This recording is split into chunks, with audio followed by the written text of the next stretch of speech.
Welcome back. As the nation continues to grapple with the attempted assassination of former President Donald Trump last night in Pennsylvania, officials here in the Palmetto State are reacting and condemning political violence. Sam Shapiro is live in the studio with more. Sam. Yeah, hey Nick, the former president is doing okay and is now making final preparations for the Republican National Convention this week in Milwaukee. Saturday night's attempt on his life has raised concern all across the country, but with South Carolina politicians on both sides of the aisle saying violence has no place in our politics. This iconic image of former President Donald Trump pumping his fist in defiance after an apparent assassination attempt, causing many political leaders here in South Carolina to praise his toughness.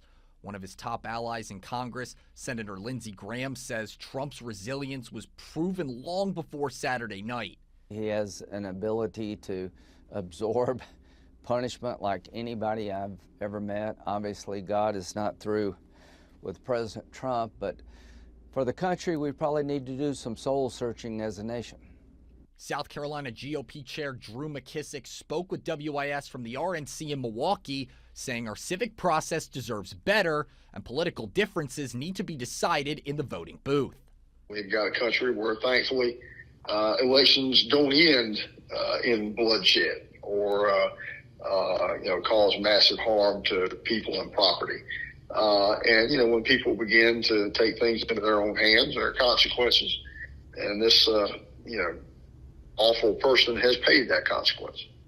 Representative James Clyburn, the state's most recognizable Democrat, also weighed in, saying in a statement on X Saturday night, quote, "The events that unfolded in Pennsylvania today are horrific. There is no room for violence of any kind in this country," end quote. DNC Chair Jamie Harrison also said in a statement, quote, "I pray that Donald Trump and all who attended the rally are safe. There is no place for political violence or violence of any kind against our fellow Americans. And as a party, we condemn it in the strongest possible terms. First responders and the Secret Service responded swiftly and bravely, and we thank them for their service," end quote. And Governor Henry McMaster, a staunch supporter of the former president, is expected to be in Milwaukee this week for the RNC convention. Sending it back to you, Nick. Reporting in the studio, Sam Shapiro, WIS News 10.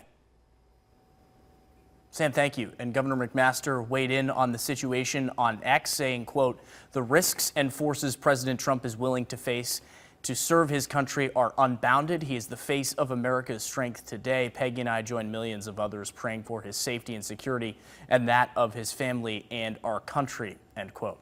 Senator Tim Scott, believed to be on Trump's short list for vice president, said, quote, "Congressman Scalise, Justice Kavanaugh, and now President Trump. For years, Democrats and their allies in the media have recklessly stoked fears, calling President Trump and other conservatives threats to democracy. Their inflammatory rhetoric puts lives at risk." And finally, former President Barack Obama was among the many world leaders speaking out Saturday, saying, quote, "There is absolutely no place for political violence in our democracy. Although we don't know yet exactly what happened, we should all be relieved that former President Trump wasn't seriously hurt and use this moment to recommit ourselves to civility and respect in our politics.